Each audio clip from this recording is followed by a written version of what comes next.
Hey, everyone, and welcome to episode number 55, yes, of the Chris Rose Rotation, a production of JOMBOY Media. And if you followed along last time, I am in the middle of my Las Vegas excursion for a few weeks. We are shooting season number 6 of Battlebots. So the time off is a lot of hit and miss, which means I can't always schedule a conversation with one of our outstanding co-hosts. We are going to turn the corner on that shortly. I appreciate your patience.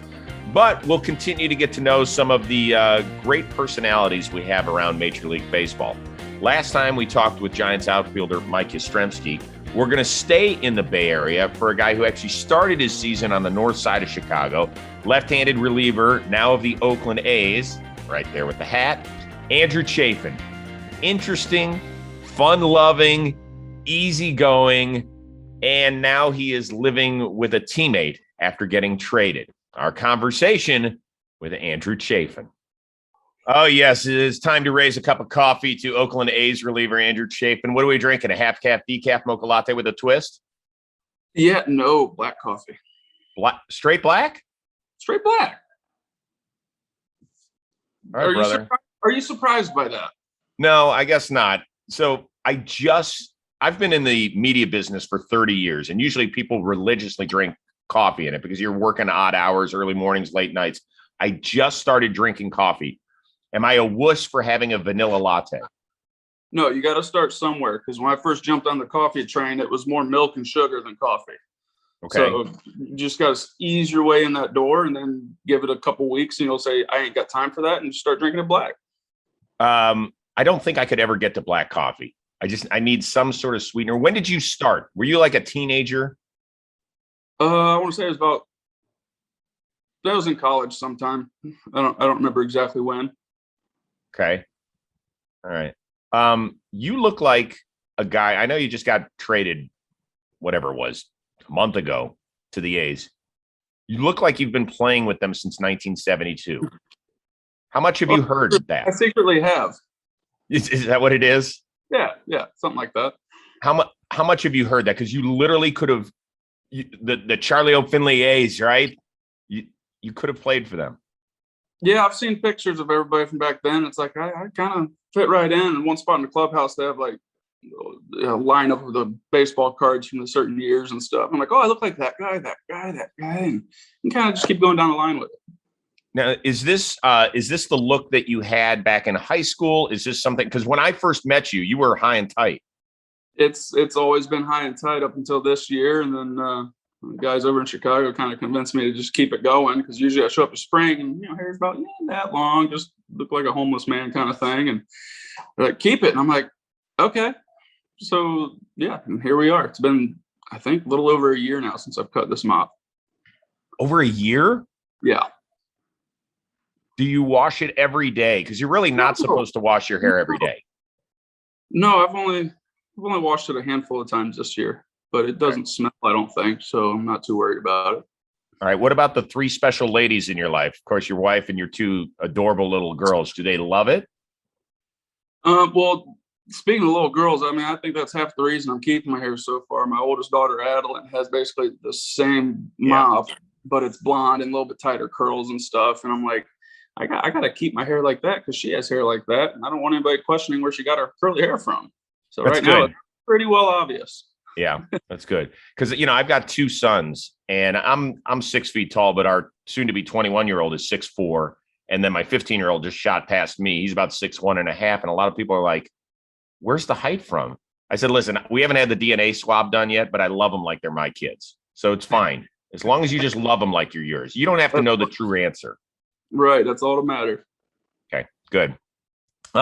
So I was peering through your social media, and I thought you had turned into a hockey player recently with the old tooth issue that you had. What the hell happened, bro? Well, it fell out. That can't be the end of the story. No, there's a bit more to the story. I think the story actually starts like 4 years ago now. Back when I was in Arizona, I needed to get a root canal on that tooth. And so they put like a temporary crown on it at that point in time, waiting for the real one to come in. And I was pitching, it was against the Dodgers. I get 2 quick outs, then I give up a double off the wall and get all pissed off and chomping my gum a little funny. And the tooth actually broke off during the game. Like mid-outing, tooth broke off. I was, for the first time ever, rattled on a mound. I'm like, there's 30,000 people here, and my tooth just fell out. So I was like, okay, well, I just kind of snuck and put it in my pocket, proceeded to walk the next 2 guys, and pitching coach comes out. He's like, what the hell are you doing? I'm like, we'll be fine. I got this. He didn't notice at all, and ended up getting the next guy to roll over, got out of the inning. I come in the dugout, and they're like, what the hell was that? Like, I'd been pretty consistent up to that point or whatever. And I just gave him a big old smile, and the big, just like the picture you showed up there is like, my tooth fell out. I'm like, what the heck? Nobody had any idea I was getting that work done. So, move on to current times, and the root canal, I don't know, the tooth under it completely rotted out, I guess. I don't know. Like, it was not completely rotted out, but I'm going to have to get like one of those implant metal things put in now, but that's besides the point. But it had been loose. And so I was like, I'm going to go ahead and I'm going to get this fixed before it falls out again. Well, the day I scheduled the appointment to go get it fixed, I was sitting there flossing my teeth with the little Plackers floss pick things, and sitting there flossing. Usually I skip the 2 gaps there, and I wasn't paying attention. I was talking to somebody, tink, the whole thing just popped out. So I was like, here we go again. But I was more mentally prepared to pitch without a tooth, because I'd been there, done that at that point. And so I was able to go out and do that, and get the tooth fixed tomorrow, actually, I think. So should be good after that. All right, so how we looking? Let's go. It's pretty. Okay. I mean, it's the same one. They just cleaned it up, put some glue on it, shoved it back up in there for now. Perfect. Yeah. Perfect. That's nasty, dude. I wish you luck, though, with it all. It's a great story. When did you know you were going to get traded this year? About the 6th inning of the game of the day I got traded. We were sitting in the bullpen out there in Chicago, and obviously we got the TVs in there so we can follow along, see what's going on and everything. And little ticker at the bottom said Rosenthal tweeted it out or something, saying that we were close to making a deal. And I'm like, I guess I'm not pitching today. So I just kind of sat there, and it was kind of weird. But it's business. It is what it is. Stop. You found out watching TV in the bullpen? Yeah. Isn't that strange? I mean, is there anything that's actually strange anymore these days with how things have been lately? It's just another step on the path. Well, how about a little bit of a heads up? Maybe somebody in the front office could have been like, hey, Andrew, we're discussing possibilities. Don't be shocked if you're on the move. I mean, given the way we had been playing in Chicago, the way I'd been pitching, the price tag associated with my name, like felt like I was for sure going to get traded. I mean, there's kind of no really avoiding that.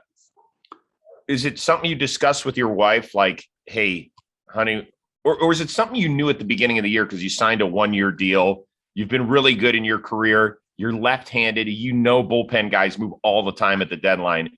Is it something that goes unsaid in the household, or is it something you discuss?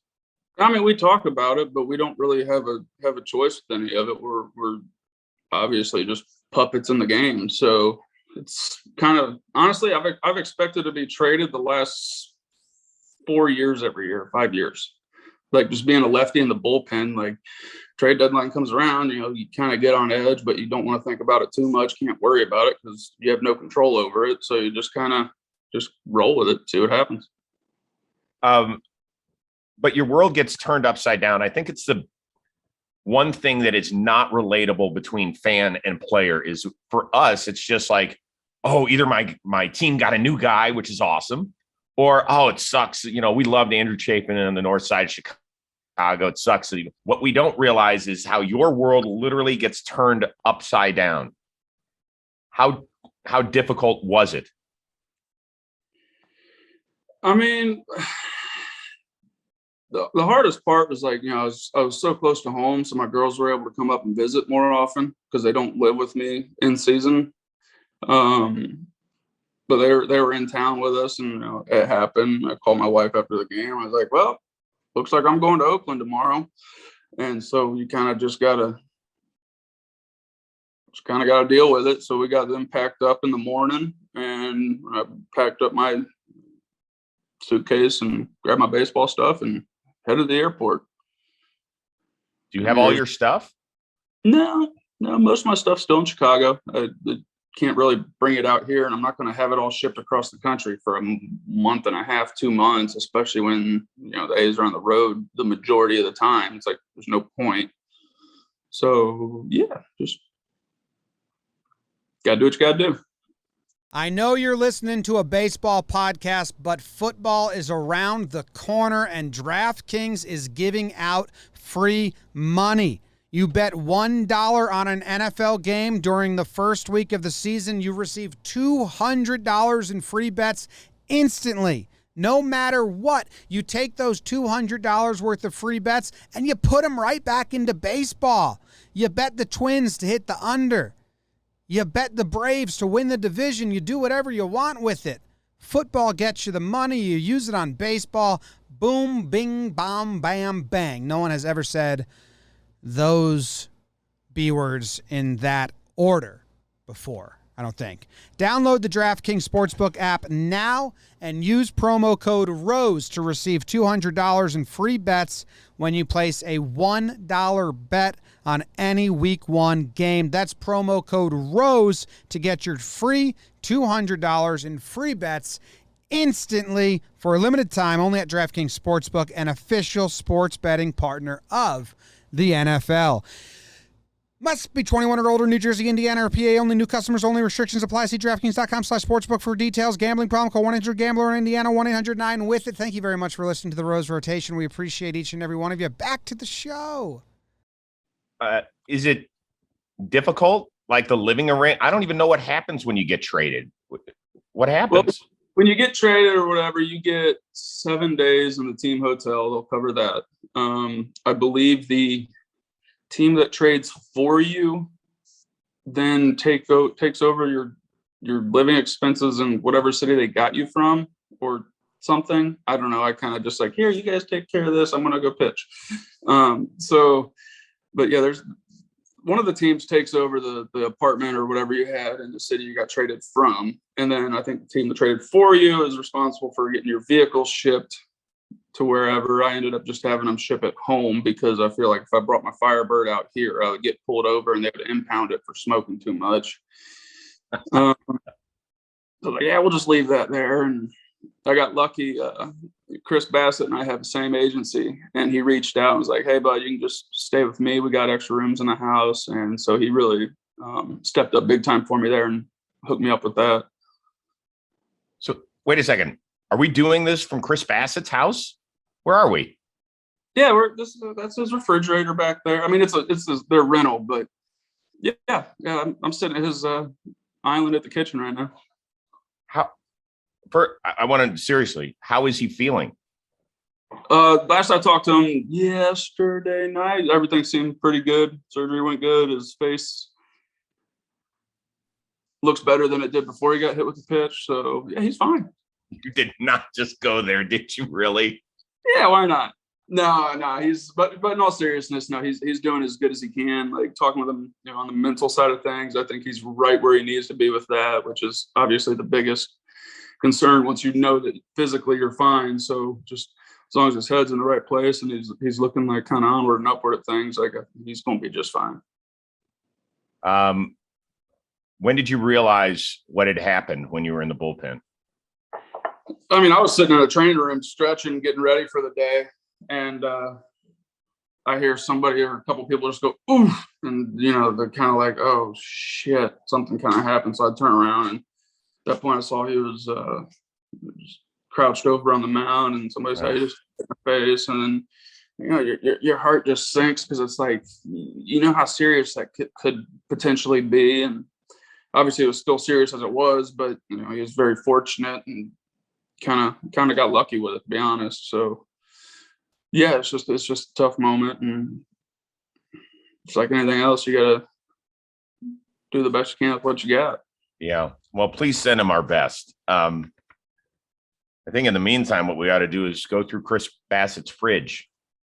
I mean, really. Nah, I can't do that. I'll show you this though. I got one drawer. Can I turn this picture? Oh, I'm gonna screw up your thingy. No, you're good. Go for it. I get one drawer in the bottom of the fridge. Let's see if you can see it. Can you see that good? So I got my drawer in the fridge, which is all I need. For people that are audio only today, that is an entire drawer full of IPAs. So that that is Chafin's drawer in Bassett's fridge. Oh my God, that is beautiful. All right, I want to hit the rewind machine to your senior year in high school. How'd your last game go? Well, from what I remember, I didn't give up any hits. So somehow I pulled off a no-hitter in the last game. And the funny thing about that was I didn't realize it. Even after the game, I was talking to our first baseman, and I was like, did I give up a hit today? Because, I don't know. I don't really like to toot my own horn about it, but like in high school, I was pretty good. So it's just kind of like a given that I, give up one hit in this complete game. I threw every outing. But he's like, yeah, you gave up a hit and whatever. And I'm like, okay. And then I think somebody there kind of like bopped him up on the head or something. It's like, no, he threw a no-hitter. Don't do that to him. But I was just completely out of it. And I don't know. I don't pay attention. I just go out and pitch. Stop. You're telling me that nobody like jumped on you on the mound? Like you all just walked off like it was just any other game? I think so. Yeah. It's a no-hitter in your last game. I mean, I don't know. There's a bunch of farm kids out there playing ball. We don't pay too close attention to the game. We just go out and have fun. Well, see, now it's all making sense because you were part of the Cubs combined no-hitter this year, in which reportedly not one of the four pitchers that threw during that game knew you were part of a no-hitter. Is that accurate? Almost accurate. Davies knew what was going on, but down at the bullpen, Davies had walked a bunch of guys. I think he had 8 walks or something like that. And so we see traffic on bases the whole game. Like somebody had to have gotten a hit or whatever. And so it's just another game. And yeah, I mean, I was like, why am I coming in a 4-0 lead? But all right, whatever. So just went in and pitched my inning and moved on with it. And come to find out it was a no-hitter. When did you realize it was a no-hitter? I was in the training room doing my post-game stuff in like the 9th inning, I believe. And I looked up at the TV and it said something about there's already been 7 no-hitters this year, or 6 no-hitters this year. They're on pace to break a record or whatever for most no-hitters in a season. And a couple of trainers were in there with me. And I was like, why the hell would they post something about a no-hitter? And at that point, they were, facing me, talking to me. They were behind me, and I asked that about no hitter, and I was like, oh. I turned around and looked at them. They both just started looking the other direction with their head down, like doing other stuff. And I'm just like, I ruined it. I ruined the no hitter. Somebody's gonna give up a hit now. I screwed up, and fortunately, Craig finished up the inning, and yeah, so it was. Yeah, and then the game was over, and I'm like, what do I do now? I'm like sitting there in my shorts, already took uniform and everything off. I'm like, do I go out on the field and celebrate with the guys, or I don't even know what to do. So I just went and stood in the dugout there, and everybody came in and gave them high fives. I didn't want to go out on the field in shorts. So, yeah. Dude, how pro would that have been if you had gone out there, IPA in hand, shorts, looking like you just rolled out of section 117 down to the field? That would have been great. Yeah, hindsight, I should have went out there, but that's all right. We celebrated enough that night about it. Yeah. You are fascinating. So you were a starter. You wear the greatest T-shirts ever. The failed starter is just such a great skit. I mean, how many guys ask you for a T-shirt that says that? Most every reliever kind of wants to get their hand on something like that. So I gotta work on our distribution of the shirts a little bit more, but we're getting there on that. Dude, you even have a bobblehead that says failed starter. I saw that the other day. I was like, that's pretty cool. So I like that. That's a good bobblehead too. I can't remember who made that, but I like it. It's pretty solid. You look sexy there. But yeah, you were a starter. How does the discussion go? Hey, Andrew, we want you to come out of the bullpen. I mean, it was a pretty simple decision at the time. Like, obviously, I made my 3 starts in 14, and then in 15, I was like the number 6 starter out of camp. And they're like, "Hey, we want you in the big leagues, but we don't have a slot in the starting rotation for you. We want you to go to the bullpen and be the long guy." And at that point, I had 20 days in the big leagues. I'm like, "Yeah, let's do it." Like, the whole point's wanting to be in the big leagues. I'm not going to sit in AAA, be a starter. You know what I mean? Like, reliever in the big leagues, starter in AAA. It's a pretty simple decision. So, yeah. And then I went to the pen in 15 and had some pretty decent success and kind of, I don't want to say screwed myself into a reliever job forever, but, kind of did. But yeah, but here's the thing. If I continue on with the Rose rotation for another dozen years, I'm still going to be talking to Andrew Chafin, Major League reliever. You know that. Yeah, we'll just keep going as long as we can with it. Yeah, don't worry, you will. So you say you're interested in the game of baseball. You want to get involved, but you don't know how. That's where our friends at Sports Management Worldwide can lend a helping hand. It's very simple. They offer these great 8-week online courses. And in terms of baseball, they've got Dan Duquette, a former GM with the Orioles, the Red Sox, and remember the Montreal Expos as well. He teaches a course in baseball player development. So he tells you exactly what to look for and how to build your brand. So maybe one day you can be a GM. There's a baseball agent course with MLB agent Oscar Suarez. Talks a little bit about scouting, how to search out that player that you want to represent, and also how to work with MLB front offices as well. You got a baseball GM and scouting course with former Dodger GM Dan Evans and 40-year MLB scout Hank Jones. They're going to teach you how to evaluate players and all that sort of stuff. And of course, the baseball analytics course with Ari Kaplan. That thing was so good that Kansas City manager Mike Matheny actually took it. So once again, they know who to contact, when they're hiring, and how to get things going so that you can work your way into the baseball world. But it's more than just baseball. These courses can help you evaluate in the NFL, in the NBA, in soccer. So if you have an interest outside of baseball, that's great for you as well. So you learn by hopping on to smww.com. Use the discount code ROSE for $50 off the course of your choice. It's very simple. It's all about great courses, understanding, and getting that knowledge that'll take you to the next level. I always think that relief pitchers are the most interesting guys on the team. So, like, if I were to have asked anybody in Arizona or your short time in Chicago or now in Oakland, like the most interesting reliever you played with, you probably make top 3 on the list. But who's on your list? Oof.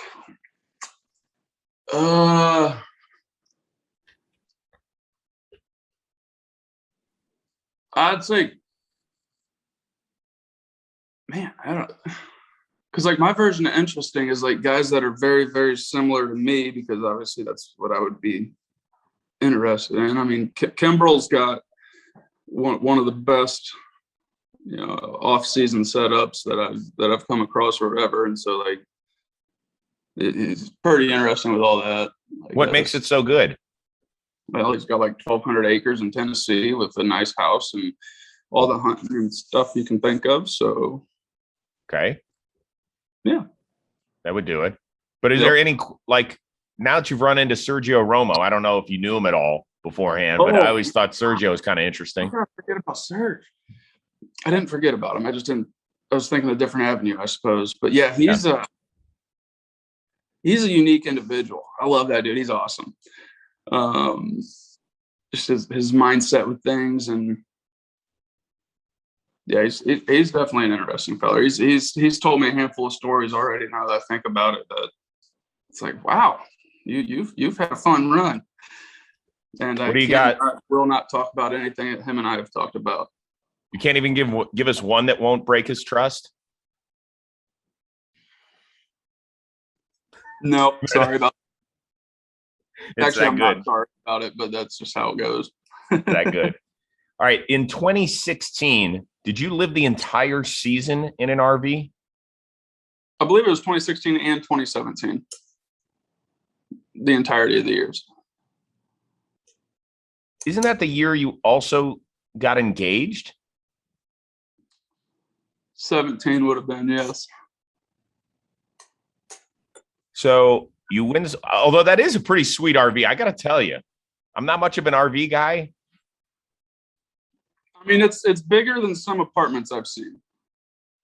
Okay. Like there was like, was it 480 square feet fully opened up? Mm-hmm. I mean, it's a 42-foot long trailer, and it had like 3 slide outs on it. And I'm a simple feller. I need a bed, a bathroom, and well, that's pretty much about it. Okay, but what did your now wife think of it? Was she like, all right, listen, I need to come to a place that doesn't have wheels on it? I mean, it's got a king-size memory foam mattress, a hot shower, and a decent internet connection. What more does anybody need? So you knew that you're like, you're my dream. If this is all you need. Yeah, she was perfectly fine with it. It was right outside, the video you're showing there. It wasn't where I had it the majority of the time, I don't believe. But I ended up keeping it on my buddy's horse ranch in Scottsdale, and was able to, I got a horse, kept her out back, and just go outside, jump on my horse, ride around the arena, do whatever. And it was fun. So how many, now you've got a place in Ohio, right? A big old, is it a farm? What is it? We got a farm. We got like 275 acres, and we got 25 head of cattle this year, and probably expand in the future.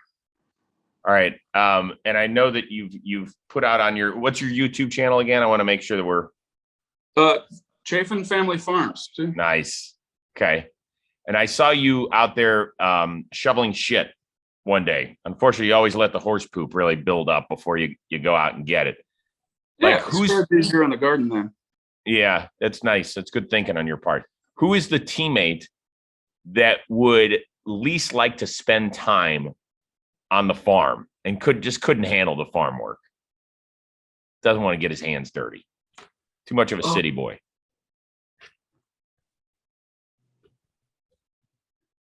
Man, I'm not sure right now. Could be anybody from over the years. Any of your stops. Arizona, like, would Goldschmidt go out there and do that stuff? I know he's a Houston boy. I feel like he might, but I feel like he would complain about it the whole time. Maybe not too deep, but when he gets done, he's like, man, that was a shitty job or something. I can see him subtly complaining about it. I don't think we could get Greinke out there to do it. I don't think he would. I don't think he'd go out there and shovel my horse's shit. Everybody's got a Greinke story. What's yours? Man, I didn't talk to him very much at all, because starters and relievers are on such different schedules throughout the day, and he's a unique individual as it is, and as am I. I remember the one time we were sitting on a bench and we actually did start talking. We were talking about, he's got a farm in Alabama that his brother runs or something like that, or property in Alabama. I think it was Alabama. I don't remember for certain now, but we got talking about that kind of stuff for like 15, 20 minutes and like had a full on conversation about it. I don't remember many of the details now outside of that, but I was like, wow, we just had a full conversation. Cause at that point it was still like, oh my goodness, that's Greinke. Like he was still like up on a pedestal, not that he isn't now, but yeah. So at that point it was like, wow, this is pretty cool. Yeah. Miguel Rojas, who's one of our Rose Rotation members. He's a co-host here. He played with him a little bit in LA. And he said there would be days where, Zach would be really warm and be like, hey, how you doing, Miggy? What's up? And then the next day he'd walk past you like he'd never met you in his life. Oh, yeah. Yeah. He's kind of fella, you just kind of give him a head nod as he walks by, or the simple, like, what's up, dude? And don't expect a response unless he feels like talking to you, because if he doesn't feel like talking to you, he won't. And as long as you're willing to accept that, it'll be great. And the biggest thing I love about Greinke is like, he doesn't care in like the best way possible. He doesn't care what anybody thinks. He he's going to do what he wants to do. And he's damn good at what he does. So he can do whatever he wants. And like, it's just, he's brutally honest. Like if he doesn't like somebody, I feel like he'd be like, I don't like you because your hair is long or something like that. Like his tell you to your face and then just walk away. And it's awesome. I love it. He's also probably one of the best athletes that we've ever seen. I mean, then, right? There's nothing that guy can't do. He's definitely gifted. That's for sure. Yeah, there's no question. All right. What happened to the Firebird? You said you left it behind in Chicago? Yeah. All right. It actually got dropped off at the farm last night. They're finally able to get it shipped out. They had to wait until somebody was at the field that knew how to drive stick to get it loaded. So, yeah. But it's at the farm now, and it's awaiting some mechanical upgrades when I get home. Now, really? You want to upgrade that thing? Don't you just want to take it the way it is? Well, I mean, it's got a 305 in it right now with a 5-speed transmission where fourth gear is basically non-existent. So I was planning on doing a transmission swap, putting something a little bit, or putting in a new transmission that you can actually run through all the gears in. And then I was like, well, if I'm going to pull the tranny, I might as well pull the engine. And it's got a 305 in it right now. I might as well just put a 383 in it and really light the tires up. Can you do all that? Oh, yeah. You can. I can take that car apart piece for piece for piece, including the engine, clean everything up, put it back together, and make it better than it was. How the hell do you learn how to do that? I mean, I start getting the meat sweats when I turn on an electric screwdriver. I honestly don't know. I've always been infatuated with mechanical stuff and like just taking old stuff, fixing it, making it better, making it mine kind of thing. And I just kind of taught myself throughout the years. And YouTube does play a lot in that. Like you can find anything on there, and I'll be the first to admit I use that a lot for anything I'm doing. If I don't know exactly how to do it, I'll look it up on there. Well, it sure as heck sounds like you could be joining me out in Las Vegas. I'm here right now shooting another season of Battlebots. Which, dude, I was looking your name up last night and saw the Battlebots thing. What do I got to do to get in on that stuff? I could build something sweet. Dude, if you enter a 250-pound robot in the competition, you're in. I'll pull some strings. We could put the big mustache on the front of the robot. Wait, we can old make afro around with sharp edges and cut things up. Seriously, a lot of the major leaguers know about Battlebots, and they're like, I want in on that thing. Now, you are going against some smart-ass people. I just want to let you know, like people who operate military-grade drones, have contracts with the government, work for NASA, but there's also some people that are just regular Jills and Joes that are building it. Yeah, I think I got the means to build a 250-pound robot. I definitely have all the tools and everything, and that'd be fun. Might have to come at you for some tips and stuff on what methods work better than others. No. I call the fights. I am not. Or is it better to be one of the ones that gets under them and flip them over, or have the big hammers that swing? Like, there's so many different styles of them. There are. So there's a ton of different. What you're talking about are vertical spinners. Those are the weapons that go this way. The horizontal spinners are the ones that go this way. Vertical spinners win a lot of matches. But my favorites are the flipper bots. So they put their nose under these other 250-pound robots and shoot them 20 feet in the air. Like, you forget those are 250-pound pieces of metal they're shooting into our lighting grid. Like, shit is crazy. Yeah, I can only imagine seeing that in person. I've seen multiple videos and stuff of it. I'm like, man, that'd be fun to do someday. It is so much fun. And we just created our home base in Vegas. We're going to be, next year, depending on where you sign, if you get an off day and we're shooting the season and you want to come down, you want to bring your family, DM me. Let's do it. You'd love it. It is great. Well, I'm going to hold you to it then. That'd be awesome. Please do. Please do. So, it was really interesting that you pitched with the Cubs this year, because when you were with the Diamondbacks, you guys had the Battle of the Skits in the bullpen. Who came up with the bobsled skit? It might have been Archie. I don't remember. I mean, that was 4 years ago now? 3 years ago? Yeah, it might have been 5 even. It might have been. I don't know. It's great. And then I came up with the roping of the bullpen catcher. That was on me. Uh-huh. Oh, the bowling was 7-10 split. I don't remember who came up with these. I feel like Archie came up with most of these ideas. Look at you. Look at you as the 10 pin. By the way, if you hadn't bent the left knee at the end and just gone full, it would have, God, but I understand it. Well, I kind of landed on my left shoulder and I didn't want to hit too hard. So I kind of got to be a little bit graceful now and then. How great. It's like, left shoulder. Let's avoid that. How awesome would it have been if you got injured and put on the injured list? He's on the 15-day DL for acting as the 10 pin. That would be funny about now, but when it happened, it would not have been very funny to me or anybody else directly involved. That would have been a shit show. All right. I imagine you're a guy that embraces the entire journey that you've had.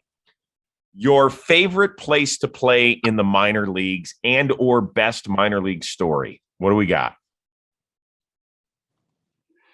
I mean, my favorite place to play was probably when I was in AA in Mobile.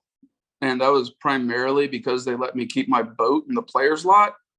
And I was a starter at the time. So if I wasn't starting the next day after the game, I would even shower. I would just change, hook up the boat, and be rolling out of the parking lot before the other teams even loaded on our bus. And I'd go fishing all night.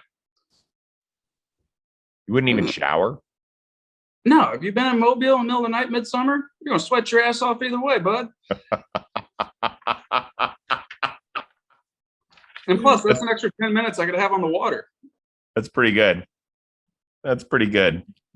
All right, man. This has been a lot of fun as always. Before we let you go, though, we spin the wheel of moderately interesting things with our guests.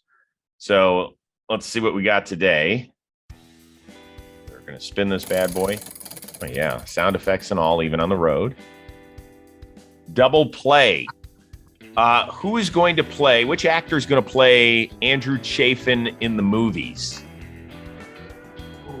Will Ferrell. Not bad. Yep. Not bad. Yeah, do something like it would have to be like not during my career, but after my career, because it's got like the old retired guy look going. Yeah. So it'd be like something like that. He's got the afro working in Jackie Moon, so it's not a bad look. Right, pretty decent mustache. He can grow a pretty good mustache, so that would be fitting. It's a good one. I was thinking two other guys. I was thinking Will Ferrell's co-star, John C. Reilly. Yep, that'd be fitting. Okay, there we go. Oh shit. No? Yeah, I mean that was it. But he's got the power out. He's not much for. I know it's. Yeah, no, you just got no. Your hair is way better. You're definitely a better look, way better looking version than John C. Reilly. But I think it's the handlebar mustache that really drew us to it. I can see that. A little bit of the chubby cheeks going, a little bit of rounded nose. It's very fitting. I've heard a lot of people tell me like, you look like John C. Reilly, or like the main one I get is like, you look like if both the stepbrothers had a baby. Like that's what you would look like. I'm like, you're not wrong. That's good. Yeah. Do you have one of those sweaters roaming somewhere in the wardrobe? No, I don't have sweaters. Do I look like I have sweaters? No. I wear jeans and t-shirts and a Carhartt hoodie. That's about it. I was going to say jeans, t-shirts, and hoodies in the winter in Ohio. That's just about one it. Hoodie. Just one hoodie. I wear it every day. But it's like wash? Huh? Do you wash it? Not usually. If I get cow shit all over it or too much grease on it, yeah, I'll wash it. But I don't like washing it. You know what it's like. You wear a pair of jeans for like a week, and then you wash them. You put them on the next day, and they feel like completely foreign to you. It doesn't feel right. It doesn't fit right. It doesn't match your curves, and it's just like I don't like it now. So yeah, I'm not big on washing that. I classify it as a jacket because you don't ever really wash jackets if you think about it like that.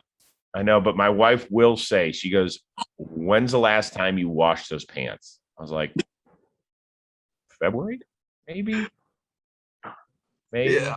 My wife doesn't even ask those questions anymore. There'll be times, I guess it'll get to a certain point and then I'll come in, go in the closet to put my jeans back on the next morning, and they'll be like my belt and chapstick, pocket knife, wallet just sitting there, and I'm like, shit, she washed my jeans.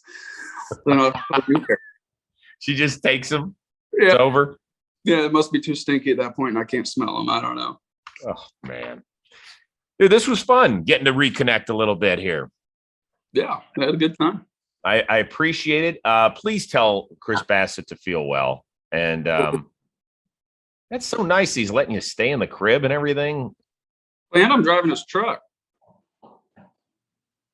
Yeah, That was getting weird. He's got an old F-100 out there. I would show you, but I don't want anybody seeing what it looks like. No. Sweet truck, but he's been letting me drive it while he's back in Chicago on vacation. So somebody had to keep it. So where'd you go this summer, Chris, on your family vacation? I just had a little work done. That's all. I love how you just termed it a vacation, and you said he's way better looking than before he got hit by the ball. Well, yeah, you gotta keep everything as lighthearted as possible. You get too serious about things, and it's just life's no fun anymore. Ain't that the truth, brother? Keep that attitude going. Best to you and your family. Get the A's straightened out, man. It's gonna be fun these last 5 weeks. I know it's been a little bumpy lately, but you guys will get through it.